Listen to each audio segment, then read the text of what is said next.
So my first question for you guys is, in this film, Kayla's parents find themselves working diligently to cover up her crime. To what extent do you believe that they did so in an effort to protect themselves and oppose their daughter? Hmm, that's a good question. Yeah. Yeah, well, of course, it has a lot to do with them. The reason that they believe that she committed a crime in the first place. So, so yeah, there is certainly an element of that. I mean, that's a very good question. That's actually so good. It's hard to answer.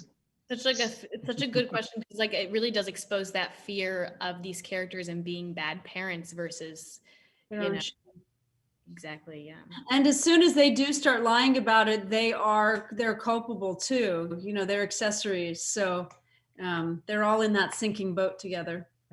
I mean, I sort of felt like, there was this moment where the movie sort of begins, right, with the event itself, and we kind of take the first step, and that was always the thing I was most concerned about. But I think the thing that makes that possible is by believing that you are the source of the problem as a parent somewhere,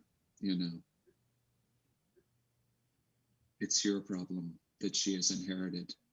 Yeah. And watching this, I almost felt like it was a dark twist on the Parent Trap. Would you guys agree? That's such an awesome way of describing it. Can we put that on the poster? Surprising us, saying such new things that we haven't heard before. That's great. I just rewatched both versions of The Parrot Trap with my kids, so that's great. They're both good in their own way. Yes, they are. Yeah. Yeah. And my next question is for Joey. What preparation did you do to tap into this sort of psychopathic psyche for this role? I think something that was super interesting for me to tackle in Kayla is creating a character who, with Vina, who I was so lucky and happy to collaborate with on such a complicated young girl, is a character who proves worthy of having empathy while also not losing that monstrous quality that the audience loves to have. You know what I mean? Everyone needs a villain in this story. In this story, it's easily to put that title on Kayla because she is seemingly such a great villain in this. But at the same time, without spoiling the ending, I wanted to make sure that she had something in her where people were like, okay, like we feel for her, not in a way where we can relate to her, but we want to be able to tap into like, why is she thinking this way? Whether we agree with it or not, we're going to try and get on the same page as it. And that was something that was really fun to kind of figure out how to play a character who deserves both empathy and people thinking that she's a villain.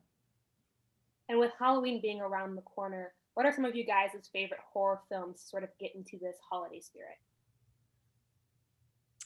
For me, I'm not a huge horror fan. I'm very scared all the time. My favorite like Halloween movie is Nightmare Before Christmas. It just makes me feel all happy and cozy, and I curl up with my favorite. Like I love nothing's better than like a bowl of that grocery store candy, and you just literally just gorge yourself on that. So I'm excited that Halloween's around the corner.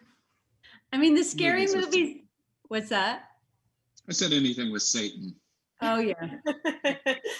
I mean, my scary movies I like are not like classic horror. I like the original Terminator or Aliens. Rosemary's Baby. Yes. The ending to that, because Ruth Gordon, right? I always think like in order for these kinds of movies to work, it's the people that are observing it. It's the Ellen Burstyn character in The Exorcist that makes it seem scary because she's looking at the scary thing. She's with you.